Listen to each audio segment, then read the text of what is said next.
What's up, guys? We're back for another episode of the Justin Caviar Show. Okay, I have a very, very special guest today. We have the co-founder of 8 Sleep. All right, and as you guys know from watching this show, sleep is a giant part of health and overall health, and has become very popular in the past, I would say 5 to 10 years. And 8 Sleep is one of the companies that is driving the force of that. And I just think it's an incredible company, and I was really excited to talk to her. So, Alexandra, welcome to the show. Thank you for having me. Absolutely. So, let's just get into it. Tell people a little bit about your story, how 8 Sleep became 8 Sleep, and then we can go from there. Yes. So I'll start by introducing 8 Sleep. We are a health and wellness company, Sleep Fitness. We do is essentially develop technology to help people sleep better. And that's, I think, a very exciting thing to get to work on every single day. And the reason I'm specifically passionate about it is not necessarily because I'm a bad sleeper. I'm actually a really good sleeper. I just wish I was as good a sleeper as I am. But the journey really kind of started. It's been a while. We started looking into the space and how it all happened because Mateo, who's my co-founder, started looking into ways to optimize his sleep. He started struggling with it. And, an athlete growing up, then a lawyer, then an entrepreneur, very much a typical person that I think along with the ambitions of just wanting to be more productive, more energized, have more hours in the day. And as he looked into what was happening in terms of innovation in sleep, there was creating companies to sell us comfort, which is still a very important part of sleep, like mattresses, bedding, those, but that doesn't solve the problem. There was starting to be a wave of giving us data, and there were pharmaceuticals. And so that was sort of the aha moment of saying, how can we use the latest innovations to actually solve the problem? And I fell in love with that mission and decided to sort of join the team and co-found the company. When did 8 Sleep become a company? When were you guys founded? What year? Yeah, so we launched the first product in 2015. 2015, okay. Because I remember hearing about the Chili Pad around 2014, 2015, and that was extremely popular because of Tim Ferriss. Yeah, well, Tim now sleeps in a pod. So Tim knows best with the latest innovations. I think really the core difference that I always say about 8 Sleep is that we're a mission-driven company. We have very clear that how we measure success is in our, and there are a lot of things that technology can do to help. We see it as sort of like the core of it is first personalization. You need to know how you're sleeping. Data. That's something that's very unique to our product, right? With no wearables, you can track how you're sleeping, your metrics of your HRV, and then use that information to create the perfect environment. And we certainly won't stop at just personalizing your temperature. That will go beyond that. And that's because we're mission driven. We can't stop at just solving a part of the population. We want to address all the existing. So tell people why we have an understanding of why sleep is important nowadays, but let's get a little deeper into why sleep is so crucial to your health. Like, what is it about sleep that makes not having extremely high qualities to sleep so detrimental to your health? The one stat I always use that people are shocked to hear is that there's actually been studies conducted that show that you die sooner of sleep deprivation than that's all you need to read. And so when we go about our days, and especially those of us who want to be healthy and energized and want to achieve more, right, as a let's say let's prototype of a person, we tend to be people who are trying to optimize what we eat, working out, mental health, meditation, sleep maybe, right? And you're trying to do too much sometimes. If there was one thing that you should really pay attention to, that is the most fundamental piece of all of this, is actually your sleep above anything. And so that's just the one thing I have to tell you, right? And if you remember that probably every day, you'll be like, well, should I go to the gym for the 5th time in the week, or should I try to make up a little bit for the sleep I didn't get? That. So let's get into some of the tools and tactics that people use to increase their quality of sleep as we know of today with current technology that's available. So I know people, so I've heard a bunch of different things from a bunch of different experts. I'm a human guinea pig myself. I've experimented with everything under the sun when it comes to getting the highest quality of sleep. And that could be in the form of taking extremely high doses of magnesium, cranking the AC down to 60 degrees in my condo. And I haven't tried the 8 Sleep. I tried the Chili Pad, and that was okay about 5-6 years ago. And then there's other stuff that people take. They take like growth hormone stuff and all these different things to increase the quality of their sleep. So what are some of the things or the biggest misconceptions in the sleep community that people think will actually help their sleep? But in reality, what I've learned is there's not too much that helps your sleep except for what you guys do, ironically. And that's not a plug, guys. That's actually the truth. Yeah. So disclaimer, right? I'm not a doctor. I'm not a sleep scientist. I'm not an Mhm. academic. This is a lot of just what I've learned based on the years we've spent in the space, talking to experts. And also the other thing I would say is like, you don't need our technology to start your journey to Mhm. sleep fitness.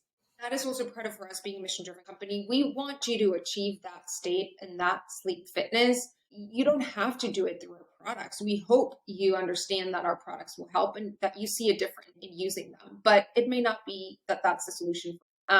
What's the easiest way to start? It's actually sort of, I would say, like two categories. One is behaviors. So, what are you doing to build the right habits? And the habits around sleep improvement are not just what happens at time and when you wake up, but it's the entirety of your day. The one thing you can start with, if you sort of feel like very overwhelmed and you think there's too many things you need to change in your day, is this sort of experiment that Matteo, my co-founder and our CEO, describes as the sleep stretch. Most people don't make enough time for sleep. Life gets in the way, totally understandable. We all want to watch another episode of Netflix or like spend more time on the phone, whatever it is that you want to do. But you can start it just for a week, for 5 days. Try sleep stretch where you give yourself a little bit more time to sleep. Start by adding half an hour, maybe add an hour, and then see how you feel the next day. See how you feel after you conclude those 5-7 days. I guarantee you'll feel so much better that you'll start making it a point to go to bed earlier or to wake up a little later. It's usually easy. So that's the first thing. Give yourself enough time to sleep. See how you feel when you get it. You're a person. And the other key part of habits is the consistency in your routine. So going to bed around the same time every night, including weekends, which is really hard, and waking up every day at the same time. And what happens when you do that, and I think most of us adults, and I think after 30, you start sort of feeling it, is your body gets used to waking up. You almost don't need an alarm. And it's unfortunate. Sometimes you want to sleep longer, but that's normal. You want to train your circadian rhythm to just sort of flow in a certain way, it makes natural wake up. But that also means that you need to keep the consistency when you go to bed. Otherwise, so I would say those are the two habits. I know a lot of people talk about like leave your phone out of the room or don't go in front of Yeah. devices and blue light, but we have to be real. Life, right? So I would start there.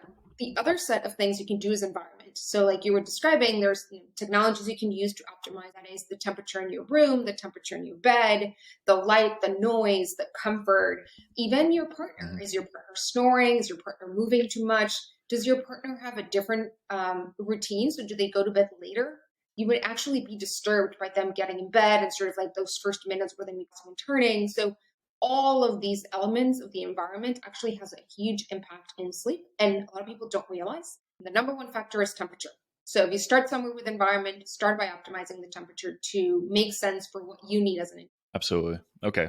And so when we're talking about aid sleep and the cooling, obviously, the people that have partners, that you can have one side of the bed cool and the other side not so cool. Let's say one person gets hotter faster and then the other person is cold, typically on average. But what is it exactly about the cooling that makes your sleep quality increase?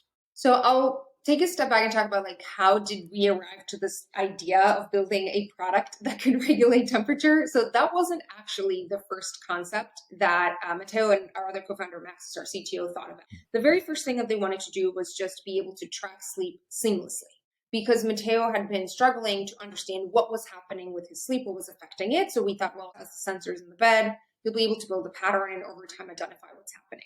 And as they started talking to experts, who many of them are still members of our scientific advisory board today, these academics and these people who spend their time researching sleep told them, well, actually, if you have that data and you're able to influence the environment through that data in real time, you'll be able to improve sleep. We're like, oh, wow, like that's pretty interesting, right? That's something that obviously us not being experts in sleep didn't know. And that's how we got to the point that temperature is the most important factor in your environment that influences your sleep. Every single person who studies sleep and understands the dynamics of it will tell you that that is the number one factor in environment you should optimize. And the reason for it, and there's a lot of papers that talk better than I could, is that there's actually a function that like temperature needs, our core body temperature needs in order for us to even reconcile sleep. But as you go through the night, your temperature variation is going to sort of change. And then there's also going to be an influence on your, so your bed may be hotter because your body is actually sort of all the body heat is being dissipated into your mattress, and the mattress is absorbing. So a normal mattress gets hotter. There's Yep. your room that maybe doesn't maintain a constant temperature. A lot of times people have cooling the entire home if they only have a section for the cooling system in their homes, or warming it up.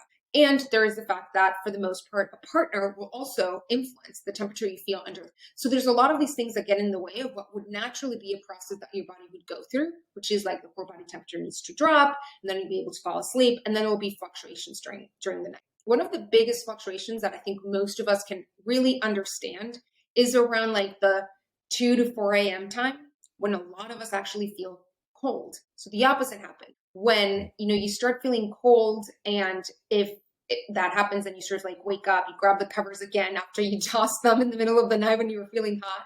So just you think of that variation, anytime you have, let's talk over the past week, any one of us has woken up in the middle of the night because we felt hot or cold, that's an interruption in your sleep.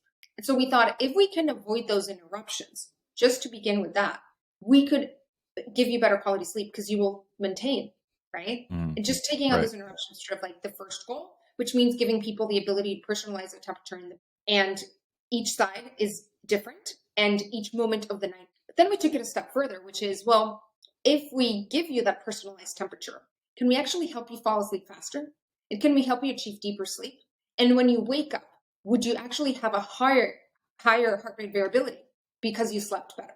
And that's sort of the stage where we are now with 8 Sleep, is that we're actually able to validate with data and data from third-party sensors as well, that by sleeping on the pod within 7 days, around 50% of users see an increase in their HRV of at least 10%.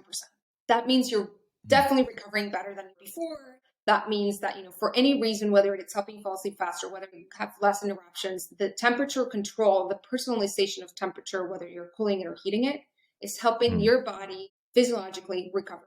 Got you. Yeah, HRV, when it comes to conditioning and stuff, that definitely helps. Have you seen any neurological increases in eliminating brain fog or helping people just straight up become higher intellectual? Do you have any science behind that or studies behind that? We don't have it yet for our products. There's obviously a lot of research right in the space, but those are definitely steps that we want to take and sort of see how specifically what we do can influence those. It's so interesting though, if you think about how we evolved from caveman and cave women, we never had technologies to keep us cold throughout the night. So by hacking the system, making yourself cool consistently because you're controlling it with a piece of technology like 8 Sleep, that it's staying consistent. But it's interesting that it actually works that way, because typically the body will evolve and adjust. And you would think, well, if we for millions of years fluctuated during sleep, it went up and down, you would think that the body would, by now, or not millions, but hundreds of thousands of years later, that it would be able, like, that wouldn't be an issue. Like, why is it keeping yourself cool throughout the night, making your sleep better? But we've never had this before until technology like you and in the Chili Pad and other companies, right? Yeah. So it's an interesting concept. Yeah, it's actually that for the most part of the existence of humans, we slept in environments that were much more sort of temperature was nature regulated. And that has changed, right? So we were one with nature. We would go to bed at sundown. We would wake up when the sun would rise. So the temperature in sort of the moment when we're sleeping would be a certain temperature. We didn't have these air conditionings and installations. We were not sleeping in mattresses. Foam is extremely comfortable. But as it became hugely popular in like recent decades for actual like sleep environments, it has affected our sleep tremendously because of how much heat gets dissipated from our bodies and how much of it gets absorbed by material like foam. And again, it's the most comfortable surface to sleep on. We've even looked at data when we compare spring mattresses, hybrid mattresses, foams, gels, air pockets, and foam is by far the one that sleep off of like the metrics that we see. But still, it gets in the way. And anyone out there that's telling you that they're building foam that's cooling, it's bullshit. So it is not true. You can't just cool it out of the material itself. It's physics. Like, it's going to absorb your heat. And so that has, on top of everything else of our homes, we wear pajamas, we wear socks to bed. A lot of people wear socks to bed. I heard that was good for you, actually.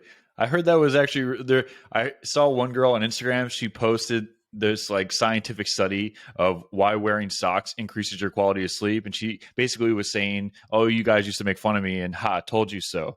But that's not a good thing. Well, the thing is, you want your body to regulate the temperature on its own. The Hmm. extremities are some of the places that the body uses to regulate the temperature, right?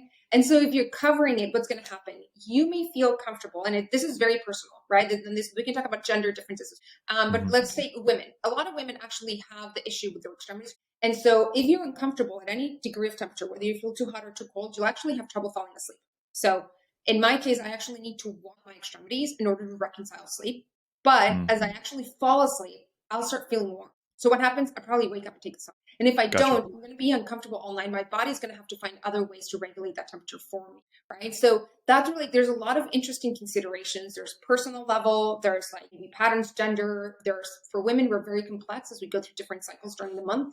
So our hormones may Mm. influence the temperature preferences that we have. Where we're ovulating, Right. maybe, right? So it's a lot of very interesting things, which is one of the things that when we spoke to the academic advisors, they were fascinated by the idea of what our technology or other technologies that are being built in the wearable space too can do to uncover the qualities of sleep, because there's no sort of like truth.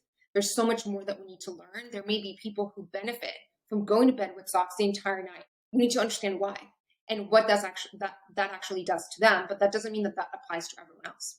Have you seen a difference in different geographic locations of people that evolved? Like, so people that grow up or grew up in the islands or grew up in Africa or Australia, that typically is a hotter climate, and there was no AC 1,000 years ago. So your body, like we talked about before, evolved to handle hotter climates versus someone that grew up in Scotland or Iceland or Russia or something, whatever, right? A northern climate where it's typically cold, so you didn't need an AC because it was cold. Just like up north in America, you don't need AC.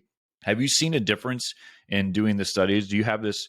Do you have these studies available where people that are maybe from the Caribbean versus someone from Iceland, completely different on how they sleep and how to adjust it? Like, would you have to take someone from the Caribbean, and would you have to maybe not make it as cold because their body over thousands of years have been used to dealing with heat while sleeping? Have you noticed a difference in different types of people? Looked at it that way. Our product's not available everywhere, so that'll be a Okay. little hard to match. But it would be interesting to research. What we definitely know is that there's some very clear differences gender-wise. Just born males, born females, we see Hmm. very clear split in preference.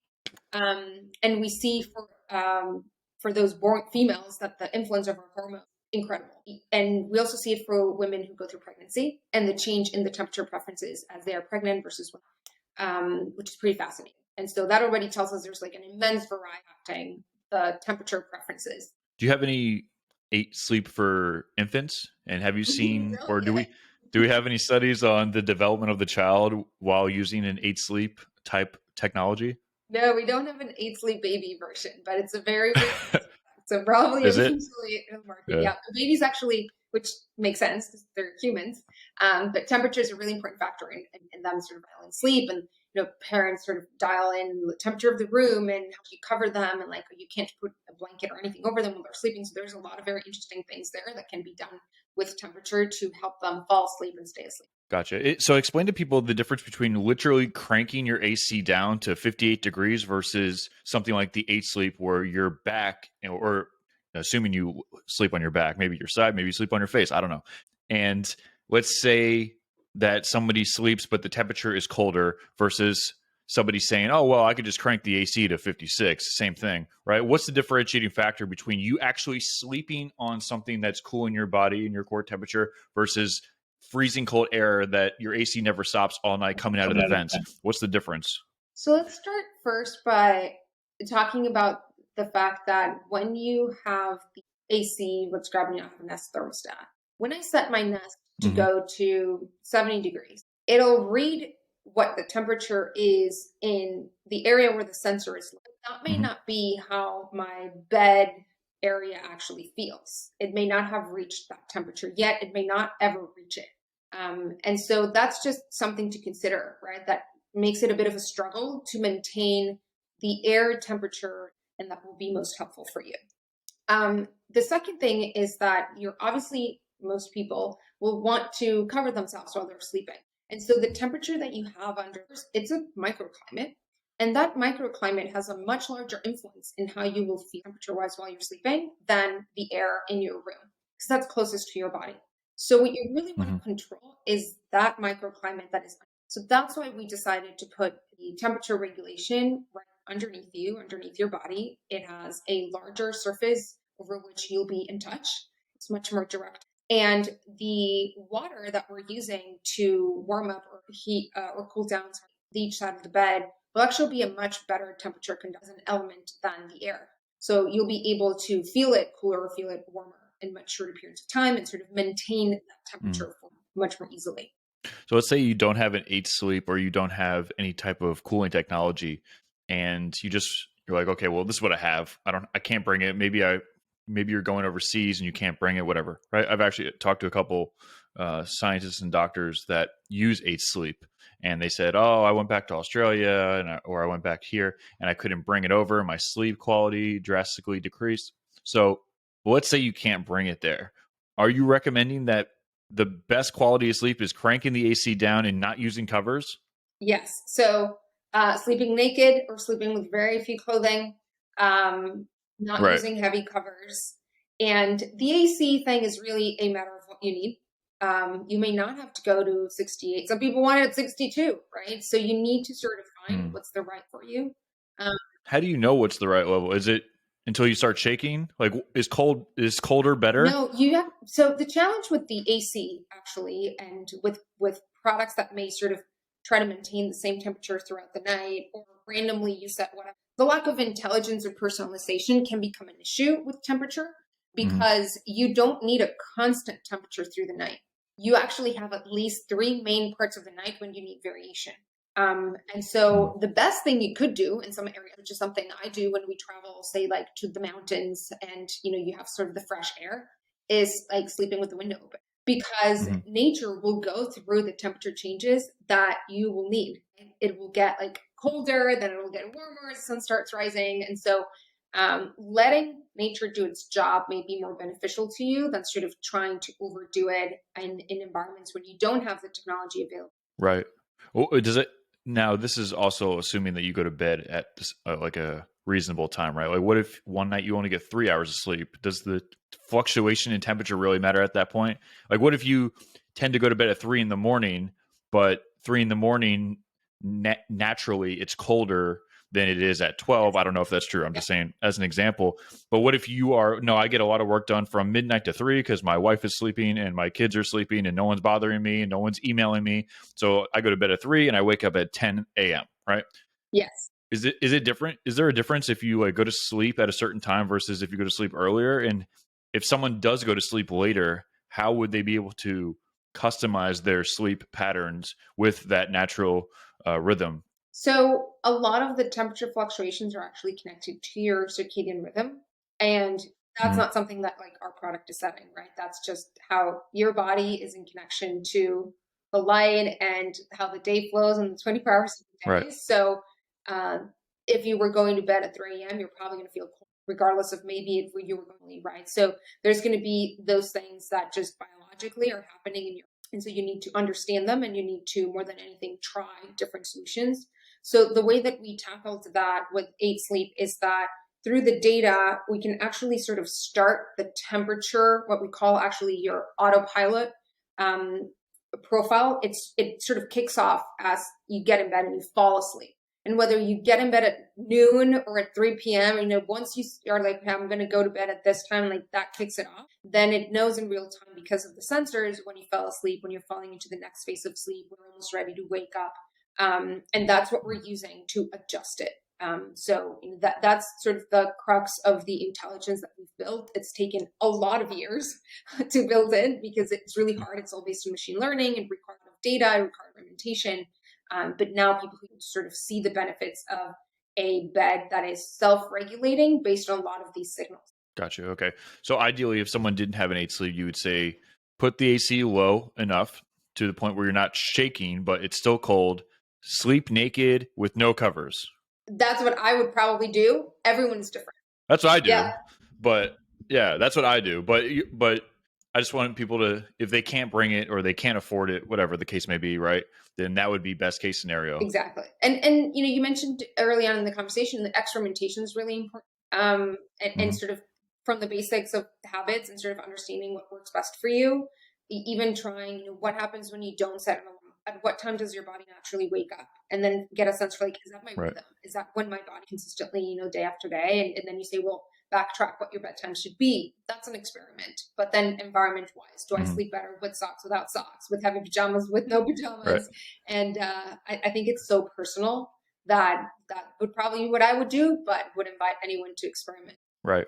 I know you guys focus on like sleeping pods and sleeping mattresses and all that stuff, but have you seen a difference in the study? I'm sure you've had to have seen the difference of people that have taken like um, magnesium biglycinate or any real form of magnesium and different supplementation. Have you seen a difference? And if you have, what works and what is BS? No, we haven't studied supplements. So, that's something we'll Okay. probably do eventually, but it's not something that we've done to specifically say, well, this works. But I would assume, Right. right, Right. and what I have definitely heard some experts mention is that, again, everyone is different.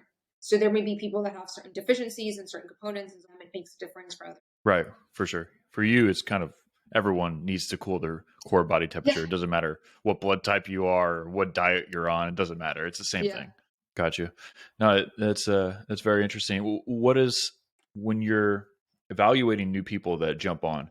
What has been your general feedback of the common person that has tried 8 sleep from maybe they've gotten terrible quality of sleep?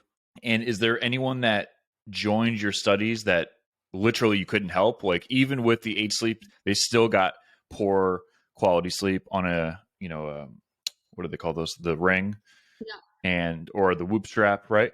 Has there anyone that literally you're like, we can't help you? So there will always be, right? Because there are people that may have certain conditions, and if you Hmm. have an illness or sleep apnea, for instance, like we can't solve for that right now. So there will always be those cases. For us, what we have seen is definitely very high satisfaction rate. I was talking about some of the metrics of just even within 7 days, how many people see an improvement in their recovery, which is really fascinating. A lot of couples love the product because of their ability to just manage it independently on each side of the bed. Yeah. So that's also really Oh cool to yeah. be able to solve that problem that probably has existed forever because people, even if you were two Yes. males or two females sharing a bed, you'll have different temperature preferences. Hmm. Absolutely. Okay. And let's talk about beginning the origin story of creating the business, right? So we talked about some health. Let's talk about more of the branding and business side, right? Um, was the sleep business profitable, very lucrative, or were you guys just pure passionate about sleeping?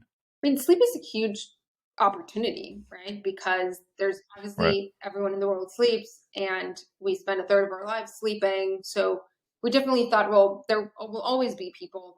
There's enough opportunity and enough problems to be solved there.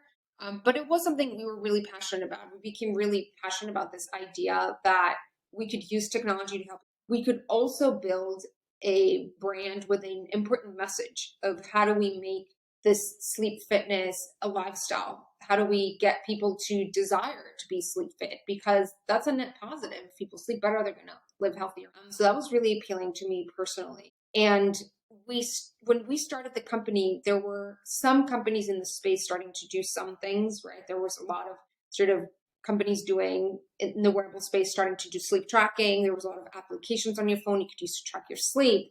There were companies selling mattresses. So there was an interesting inflection point in the conversation around sleep. We definitely thought that there was more to be done innovation wise. And that's why we decided to sort of enter the ring and say, well, let's actually build something that fixes things, not just sells products. And that's sort of why we became so passionate about building a business out of this problem. Right. You guys blew up pretty quick. What was your marketing slash branding strategy of getting out there? I know there's a lot of famous influencers that are pushing your stuff. Was that the idea of how to go mainstream? Is we'll get famous people in the health and fitness space and other influencers? Because you guys came from your company is interesting, right? Because it's a company that you feel like you've known for 100 years, but I know you haven't been around for 100 years. So you guys, whatever you guys are doing subconsciously, the marketing is definitely working. What was your idea when, okay, we have this product, we know there's an audience, but nobody knows who the hell we are. What do we do? Yeah, it was a huge challenge because when we started, all of this wasn't clear. So we made a lot of mistakes and making the mistake of trying to be all things to all people, which now I advise every company against. everyone sleeps. And so very naturally you could say, well, how do I sell to everyone? And just anyone who wants to buy, we're here. And that becomes a huge challenge because as a startup, you don't have endless marketing that you can just spend to try to educate everyone. So over time, that became pretty clear that it was a problem, and we shifted our strategy a little. So some people who may know us since we launched our first product in crowdfunding in 2015 may remember how different the company's positioned and how different our marketing has been. And it wasn't until a few years ago when we introduced the pod, which is the technology that we're talking about and that most people know us for, that we Yep. really narrowed the focus on first how we build this message and how do we make sure that as a mission driven company, we're leading with the education on the problem and the potential solutions and not just the product. And that was a huge shift. So you'll hear us talk about sleep fitness and the importance of sleep and the science and the things you could do and the things you could do even without our technology, right? We want you to live that life, not necessarily just own our products. So building the Mhm. sleep fitness category being focused. And the second part of it is bringing on people into this as a movement. So everyone who buys our product is not a customer. They're part of this movement with us. They're becoming ambassadors of this message. We want them to feel excited about the product that they're buying. We want them to be able to articulate what this product is doing for them, which means we need to deliver on our to help them sleep better. And we need to give them the tools Mhm. to then go out there and sort of be the ones evangelizing the message. And not just to get their friends to buy products, but just to get their friends to sort of wake up to the reality of what sleep could do for them. And so that's how we Right. think about the purchase process. And it's especially relevant for a company whose product is in your bedroom. You're not wearing it, you're not driving it, right? So tying it to identity becomes a little bit harder. Product is under bed sheets and you experience it Right. while you're sleeping. So that brings us a host other sort of set of challenges, but also opportunities to kind of build the touch points with our community. When did you guys realize that advertising on podcasts was the go-to move in today's era? Everything that we do nowadays in our marketing is about education and trust because we are building a new category. We started we talked a lot about internally, like, how do we even describe this product? We came up with this idea that it should be like a smart mattress cover, but no one Googles a smart mattress cover, right? You're sort of inventing something that doesn't exist, that people aren't thinking about searching or thinking that they need in their life. So they find your product through the problem or the lifestyle. It could be by inspiration because other people that they want to be like or that they admire are using it and there's those people are actually seeing benefits. So you decide to give it a try. Or you have a problem, a very strong problem, and you sort of go searching for solutions. So that's where working with what we define as our content partners, whether you are a podcast host, you create content on YouTube, you're an athlete, you're a celebrity. We have people that we work with just to sort of share that story. And it's always based around them loving it and actually seeing benefits from it. And then we can talk about, well, how do Hmm. we bring this to their Got you. And it's safe to say that podcast has been the most effective driver when it comes to the 8 sleep because I've heard you guys mostly on podcasts, advertisements, and people talking about them on podcasts. I haven't seen too much on like Instagram and social media, but maybe I'm not looking for it. But the people that I do listen to are biohackers and stuff like that. So I hear about your stuff all the time. So I'm assuming that podcast advertisement has been the best direction on propelling the company to be so immensely popular. It's definitely a part of it. Like, it's a very successful part of our media, but it's not Yes. just a win-win, right? There are definitely audiences that will be more receptive to the message. There are hosts message in stronger ways. So just like any channel, there's always optimizations, roles like searching to grow it, but still maintain a certain return. And so, Hmm. yeah, it's an important part of our portfolio, but because we are also a product that is not $100, like people spend more than 2,000 on our site. It's also Yeah. important to have so lifecycle marketing with email is really important for working also through other paid social channels as well and sort of staying top of mind. Hmm. And we've over time tested other channels too, and we're constantly iterating. So it's never sort of a set strategy. For sure. When you're starting off, a lot of the people that you've been on that advertise your stuff, they don't charge a little amount. They charge a lot. So did you guys just have, a lot of investors and a surplus amount of capital to throw at this? Or did you kind of do that after you had some success? It's a great question because I think a lot of entrepreneurs sort of go through that challenge of well, maybe I'm not there yet, so I shouldn't invest in it, or, I have all this money, I just throw it out and try everything.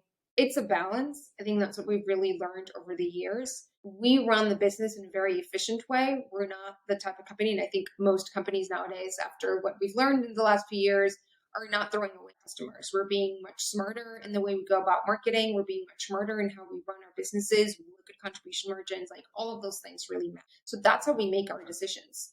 Sometimes you have to take risks. And so you also need to put risk as part of your modeling and say, well, how much am I able to risk and test on any given month? I want to deploy that test on. So we're very methodical about all of that. And I think that's what's really served us to then unlock some new opportunities that we couldn't have in taking some of those risks. Gotcha. And you might not be able to answer this question because you haven't released it, but is there any new technologies or new stuff on the horizon that, whether it's 8 Sleep or whoever, is going to be implementing that's going to be groundbreaking? Or maybe you guys are just 2 levels above. But is there any technology that you guys are honed in on? You don't have to say what it is, but maybe it's 10x of what we have currently available. I think so. There's a lot of really cool things we're working on in the long term. So I definitely think there's going to be a lot. I think there's also a lot of startups entering the space and sleep and recovery and health tracking. We just did an acquisition of a startup, Span Health, in the space of more like sort of health coaching, all digital based and your own data, which is really important. So there's a lot happening here. And I think it comes from the fact that us as consumers and users who are looking to make sense out of all of what's happening to all of this data that we get, we're more and more seeking those answers through solutions. Where do you see 8 Sleep in 5 to 10 years? Like, where do you see you guys? Are you going to retire in 10 years? Are you only doing this for a set period amount of time? Did you set your time clock, or do you want to do this until you die? Not really. And actually, I think over the last year, we've had several conversations with some investors. It's just interesting to hear also how they think about our business. And I think we all agree that our business and 8 Sleep as a brand can really be in a company, because we are redefining a space entirely. Our technology has the potential to change what people believe the bedtime and the bed should be and should do for, in the fact that it should not just be a place where you lie down and you hope you can get a good night's sleep. It's actually a place of full recovery because it's personalized every single night. And it's actually a place that could eventually tell you much more what's happening in your body. And every night when you go to bed, it's like health checkup. So there's a lot of these big ambitions that we have. And that means that this is a company that we're not just looking to sell products and exit this company and go build something else in 2 years.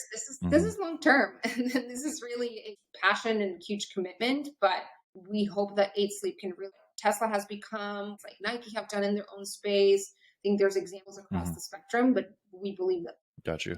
One technical question with 8 Sleep, because I know it cools it by water, correct? Yes. Has there been any leaks, any stories of somebody waking up in a pool of water? Well, there's definitely always the case for anything. So that definitely has happened. And we warn people against, careful with your cats if they have like long claws or things like that. But our system, our support system, just react and make sure like we take care of anything. And that's also a big part of being like a brand that cares about us. If you're a member, you're not just a transactional customer. So we always think the worst that could happen is causing a bad night's sleep. So how quickly can we solve that? How quickly do we get you back to sleep? Right. Yeah, I think that's the one benefit of when you charge high ticket, is that you're not just buying, you're not a customer, you are a member, you're part of the club, and you can't do that when you're paying $25 for a product because you have a million different people. The support system's not there. It's not, as far as like business wise, it's not worth it. But when you are, charging 1,500, 2,000, 5,000, then yes, you're going to have a smaller pool of people that are paying that, but they're going to be people that actually value it because it's not cheap. And then on the flip side, as 8 Sleep, you can give them, the highest level of customer service and walk them through every step of the way. And that's what some of the companies that I have. My philosophy is we either do it for free or we charge the highest, because if we're not the best, then I don't want to be competing with the middle ground or who's the lowest price, because you'll always have someone that's lower, right? Yep. It's all in value. My theory, it's all in the value. So if you can deliver that value it's not about just being the cheapest, and it's not just. Also, a lot of people sometimes may think like, oh, you're just charging one for the sake of it. It's not true. There's Mhm. always a reason to make sure you're building into quality, you're building into experience, into service, into Mhm. also innovation.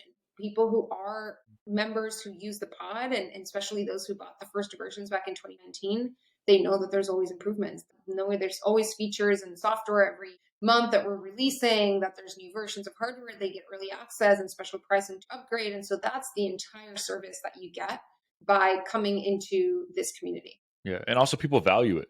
If you spend 10 grand on something versus you spend $100 on something, you're obviously going to be, well, you should at least be more protective over this something that you pay 10 grand for versus $10 Yeah. for or $100 for. So also paying that high ticket price, the psychology is, wow, this is important. It's kind of like paying for something versus getting something for free. If I give you something for $10,000 for free, even though you still got the same result, you're not going to treat it the same way as if you took your money out of your bank account and purchased it for 10 G's versus getting the same exact thing for free. The psychological component is we have to cherish Yeah. this and cultivate this product that I paid for.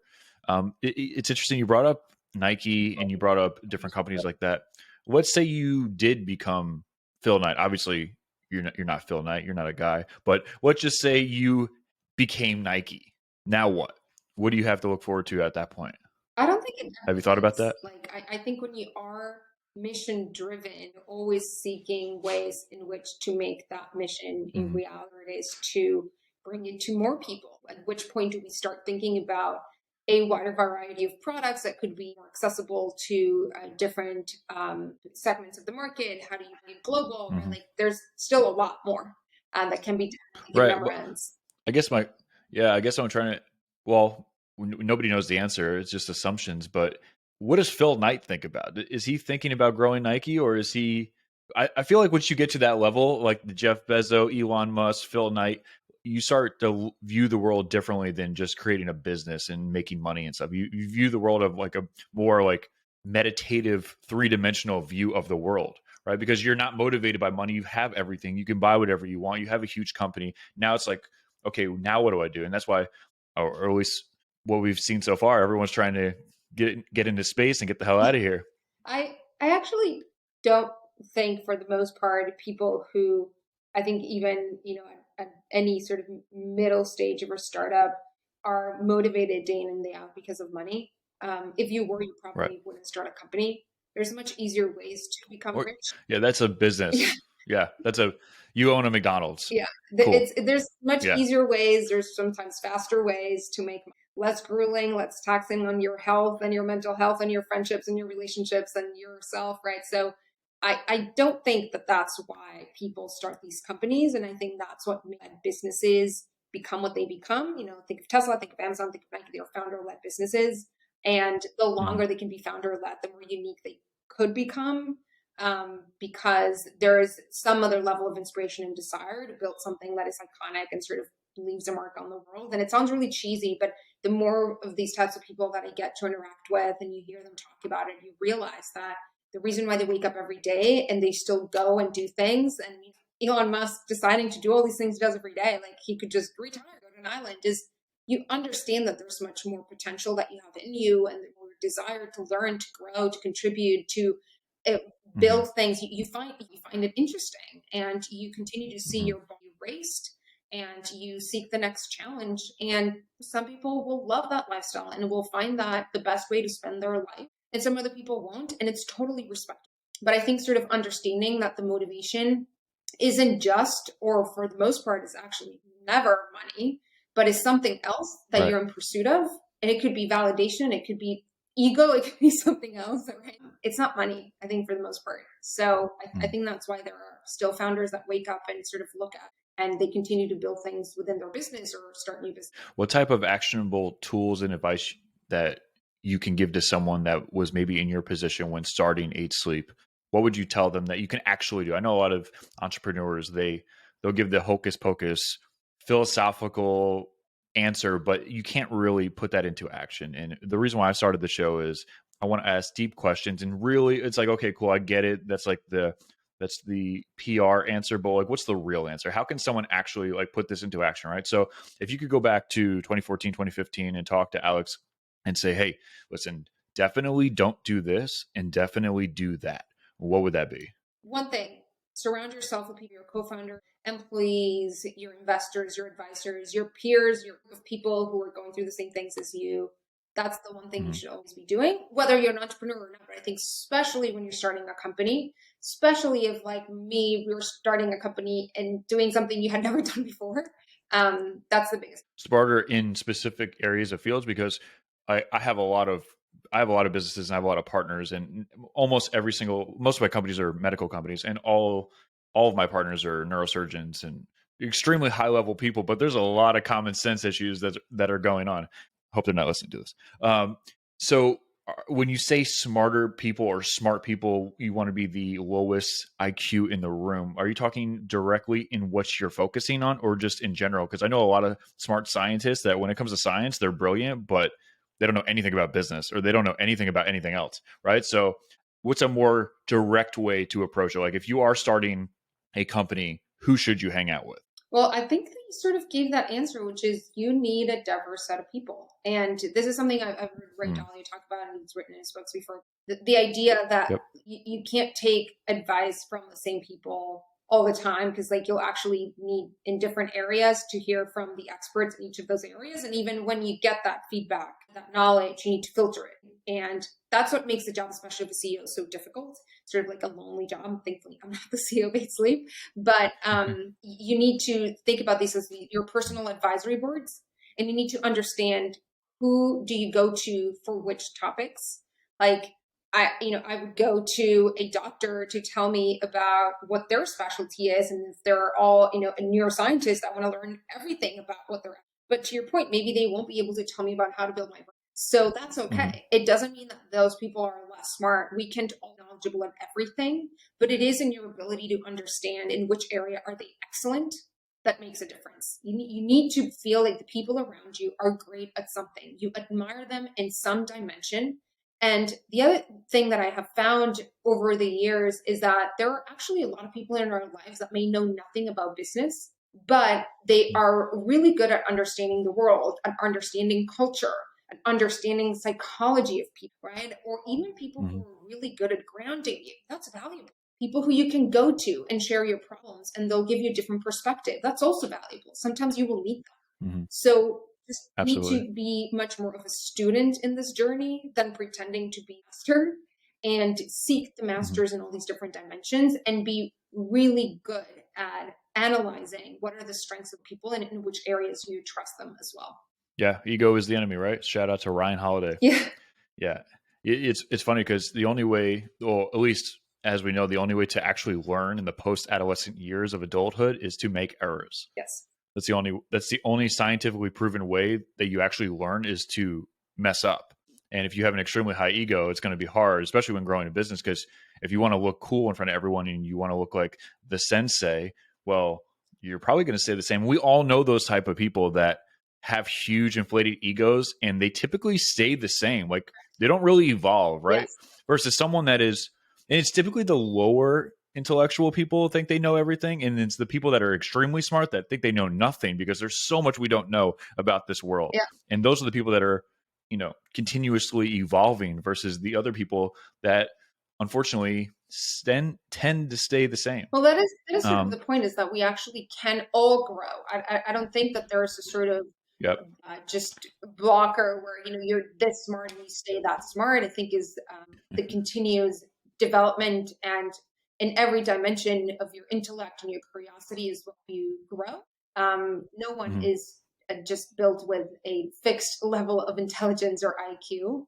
And I do want to say something about your point of making mistakes. That the reason why I think the importance of like speaking to others sort of connects with these making mistakes is because you could avoid making mistakes if you learn from the mistakes of others.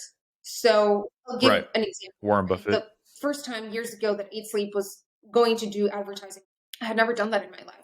I had taken a class years ago about like how do you do media buying for TV and how to send day parts and all this. But like we all know, whatever you learn in the classroom is not necessarily how the world operates, especially when there's years of gaps.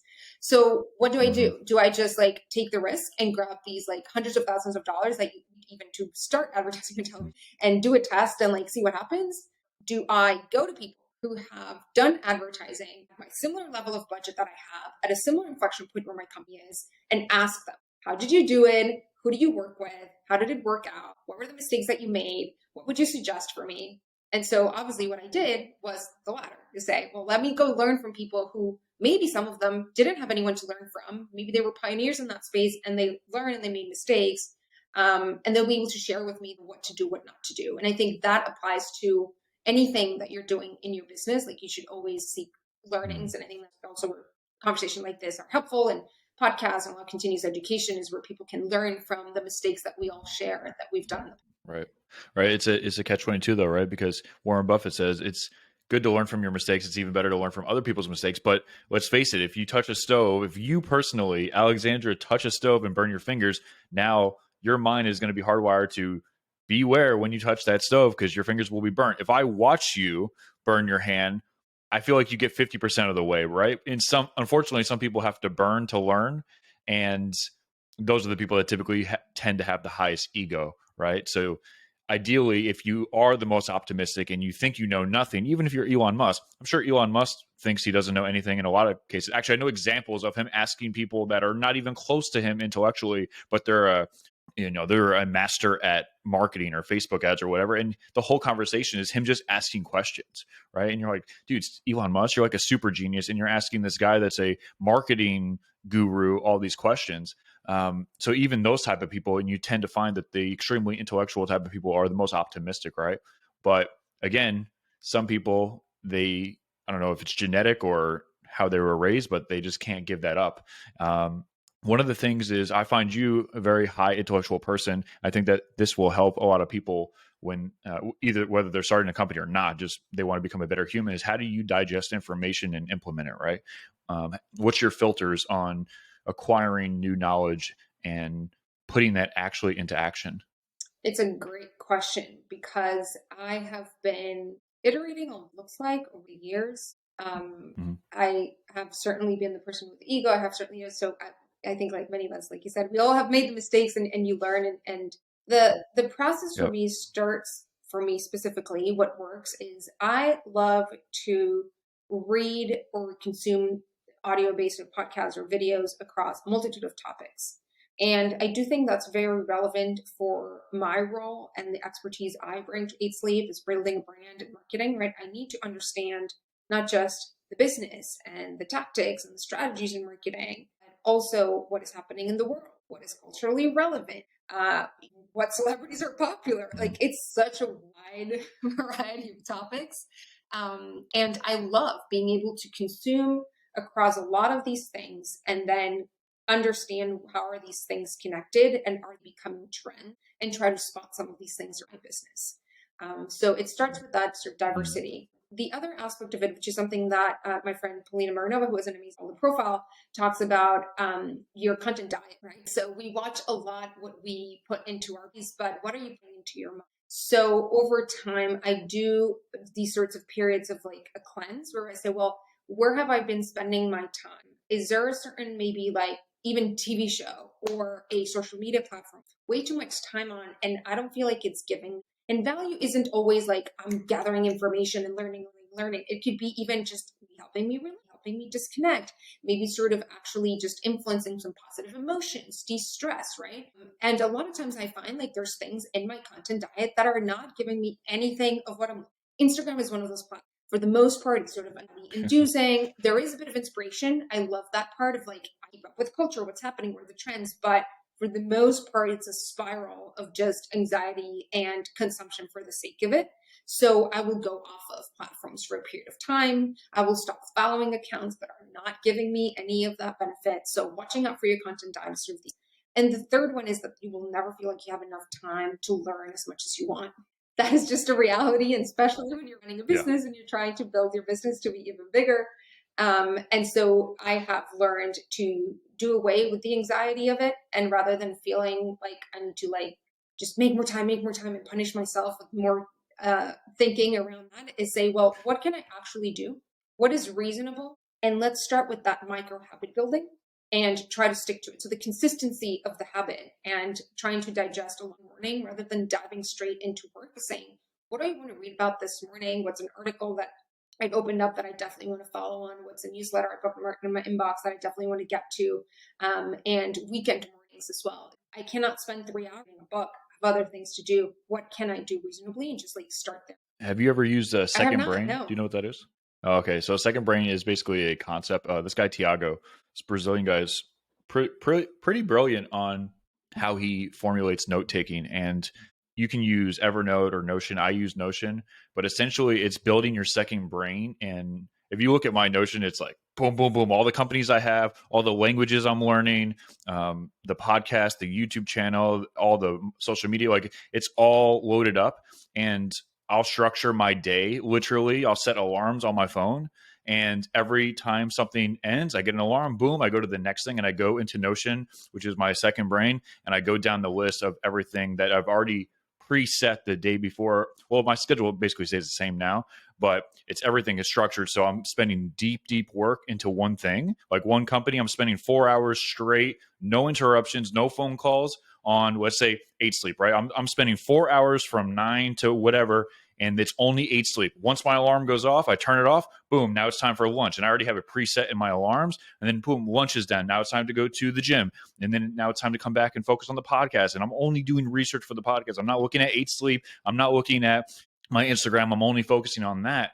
And then in the subfields of your second brain, you go in there and it will be all the information that you spent in the deep work in that specific section. You're uploading that basically into the cloud. So you don't have to remember every single thing. And I used to pride myself on having like a photographic memory and remembering everything.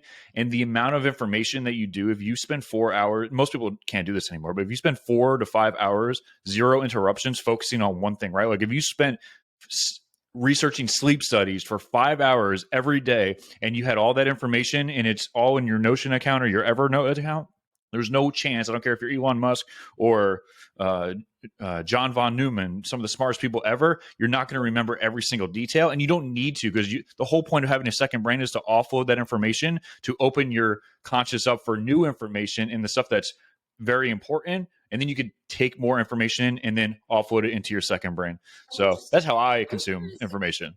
But it's a little bit more of a complex task. How often do you get the information that you loaded into your second brain? It depends, right? Like, so if you had obviously your company 8 sleep, right? You would have a section where it says literally 8 sleep, and then like maybe the Z's. And Notion's cool because you could put backgrounds and icons and stuff, which is pretty awesome.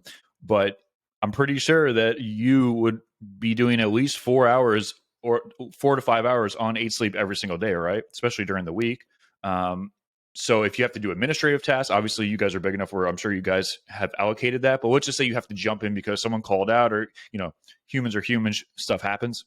Then you can set categories in there like, okay, cool, this is administrative tasks. This is what I have to do. And then this is the research side. This is new growth side. This is technology side. This is basically maintenance on the company. Sarah is complaining because she feels that she didn't get this, but now this person got a raise. So now it's like, okay, how do we make sure that all our employees feel the best and morale is at the highest, right? So when it comes to your company, yeah, you're checking that every day. Like every single detail, you're checking it. And then there's subfields in your detail. So you can have a tab that's 8 sleep, but then you can also have 65 sub tabs of 8 sleep, because you guys are a big company, that most of that stuff will theoretically be allocated to somebody else. But you can go through that, especially when it comes to the research stuff that you're learning right now. You never knew before, but now you're learning it. You put that into your second brain and you let that sit. And actually, by putting it there and then releasing it, forgetting about it, and you're like, okay, I don't have to remember it because it's in my Notion account. Yeah. It helps you remember it anyway. So someone like you with a big company, yes, that would definitely, you would be revisiting it every single day. If you're learning different languages or you're learning different hobbies or talents or skills, then depending on how you prioritize those specific talents that you're trying to acquire, then yeah, if you only do, let's say you're learning Mandarin Chinese and you're only spending 3 days a week, then yeah, you're going to revisit it, but it's not going to be as often, right? And then there might be stuff that you start and maybe you don't like it and you just delete the tab. But the whole point is offloading it to the second brain so you can keep your first brain focused on new stuff, and you have more clarity, and you're not trying to remember every single micro detail, because you're not going to. I can't tell you, before I started doing this, how many little details I'm like, oh shit, I used to do that. Why did I It's stop? so interesting because I do. I've been sort of back and forth going through systems like that. In the past, when I would read a book, I would like highlight a bunch of things, and then now I, very similar to you, I have a photographic memory, but I have a really strong, and so I can remember things really well. But then I noticed, well, it doesn't matter if I don't remember everything. What do I remember? It means that that's sort of the important concept in that moment when I consumed, let's say, a Yeah. book. Reading takes care of itself. And the interesting thing is, rather than going back Yep. and only reading I highlighted last time, rereading it is more now versus when I read it last time a year ago. I'm a different person. And so it helped Yep. me consume the book Completely completely different. different, Yep. and probably would highlight or remember different parts of it. So I like that idea of like there's sort of the second brain, finding your system for saying like what works for you and how much of it do you want to spend Right. time sort of storing versus just letting it go and sort of getting your brain to just assimilate it, and eventually you'll be able to grab it back from wherever it's stored. And it's very personal, sort of what you're saying with sleep, right? Yeah. Yeah. You'd be surprised. I mean, someone that has a photographic memory like yourself, if you just release it and be like, boom, I don't have to remember it, it's in my Notion, then you'll find yourself like remembering better, which is like, what? The whole point of this is to offload the stuff, and you don't need to really remember every single thing you learn. Like every sleep study, you don't need to be remembering that, because whether you realize it or not, that's taking up, terabytes and gigabytes in your brain, right? You want to offload that so you can learn more information. You don't want to be jam packed, and eventually, even it doesn't matter if you're a super genius, you will hit a wall. So I have no affiliation with building your second brain, but shout out to Tiago. You got a free plug, by the way. So all the tens of thousands of people that download this podcast, you just got a free plug. And I definitely recommend that everyone just Google building a second brain, and you'll see there's a million videos. And then also the strategy of how to take notes and stuff is completely different. Everyone has like their own little cute ways of how to do it and what gets them going and stuff. Like all the different, like for me, if I'm learning Spanish, I'll have like, a couple of my favorite Spanish speaking countries flags, and then I'll have like a collage in the background. So I might have Colombia, I might have Puerto Rico, I might have Argentina, and have all these different cultures in there. I might have a picture of Messi, who knows, right? But I'm collaborating with that, and it makes the process better versus just taking it, having notes in a notepad. So yeah. So my last question for you is, this is a deep question. What surprise? What is the meaning of life and everything to Alexandra? Like, why do you think we're here? What's this whole thing for? What do I? Well, Sorry. I think there's sort of two. Is like, what do I think is the meaning of life versus why do I think we're here? Why are we here? I would love to know because it's definitely very interesting. Maybe simulation we're in, or only God or whoever you believe is out there and created Right. this, and science or particles or whatever created us to be these complex beings. Right. Interesting, and I would love to have the answer for that. What do I think is the meaning? And I think a lot about that because as a person in my 30s and spending a lot of time prioritizing my work right now in this moment of my life, I ask myself, like I think most people should do all the time in my life, where do you think I'm leaving on the table? Am I going to regret anything in a day or in a year? That when we are born, there are a set of experiences that shape us and how we think, what we desire, what we think success is, what we think life is, what we think happiness is, right? And that's part of the beauty of how complex we are as humans and how different from each other.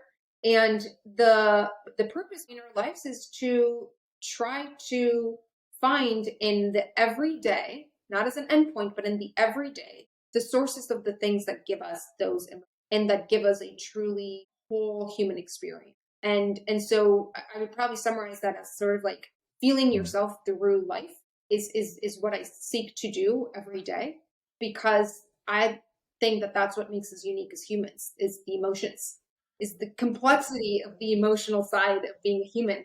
Yeah. It's not the robotic side, right, of just executing. It's not just the productivity. And so finding in all of this, what does it mean emotionally? What am I feeling? How are my feelings propelling me, motivating me, driving me, making me laugh, making me want to be around others, making me enjoy working with my coworkers, That's what I seek. And I think the reason why I say that is because it is so unique to humans. So let's make the most out of that piece that we've been given. Yeah. And yeah, I think everyone gets to sort of like feel their way through life and not just think through it rationally. Yeah. So most people, I view us as like there's the universe and then there's an anthill. And when I see all the little ants, that's all the humans running around. And it's just this little tiny anthill and this piece of grass, but then it's so small, but all the ants, all they know is that anthill.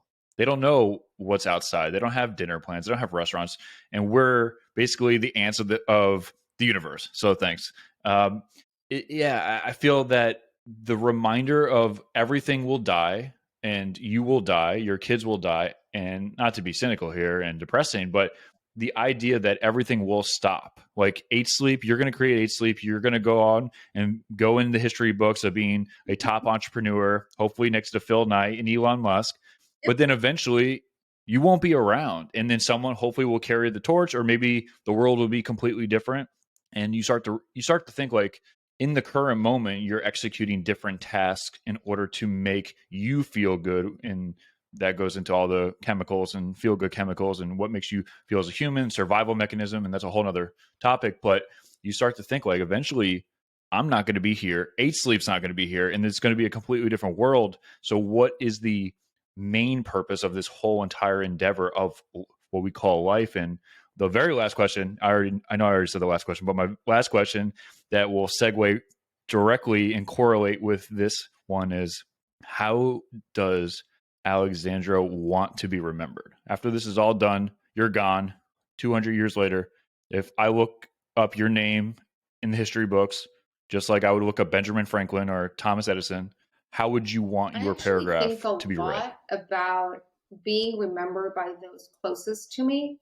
That is my priority, because when I think that everything shifted to me when my dad passed away, now probably like 8 years ago. It was right before. And so sort of losing your parent when you're so young, I think it just sort of made me think, well, and when I stood up at his funeral and say some words, I stand in front of everyone and I see this church, and we were raised Catholic, and think, wow, at the end of the day, the only thing that matters is how the people closest to you, were you kind? Were you helpful? Were you there for them?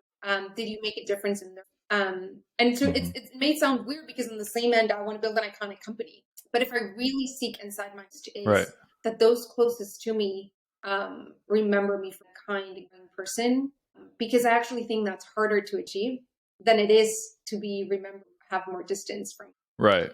But what happens when those people are gone? Like Because 300 years into the future. The people 300 years from now will be gone. The people 1,000 years from now will Exactly. be gone. And so well, maybe not 1,000 years. 1,000 years, we might. I think in 1,000 years, we might be able to create. Could be, but I just think like there's cycles, and so if you're obsessed for just how you're going to be remembered, is that really optimizing for living the life like that you want to live, or you just have the sort of extrinsic just to be remembered, and that has driven people to do very terrible things, for the sake of being remembered, and so that's where I think ego driven. To be remembered. Well, hopefully you want to be remembered in a good way. Ego driven, in my opinion, versus saying, well, what do I really want to build? What are my life doing?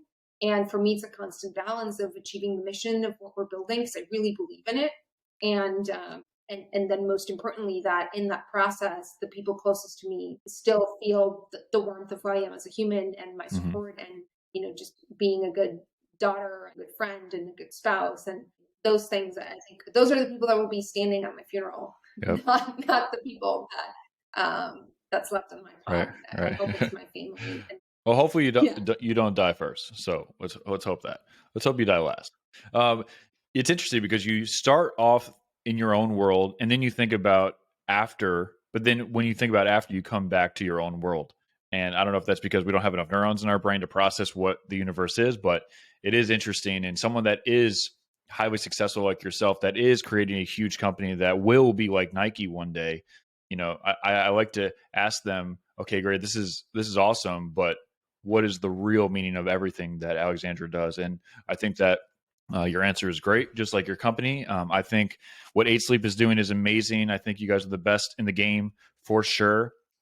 So tell people, how do they buy your products, look you guys up, research you, reach out to you. Maybe they have a couple questions before they purchase Yeah, they can go to some of your guys' 8sleep.com. products. What does That's that where look they like? find our products, and find us. We're pretty active on Twitter at 8sleep, to a Okay. underscore Zatarain. So my co-founder Mateo is really active there, so feel free to ask us anything. All right, cool, guys. And like I say every episode, all the links will be in the show note description below.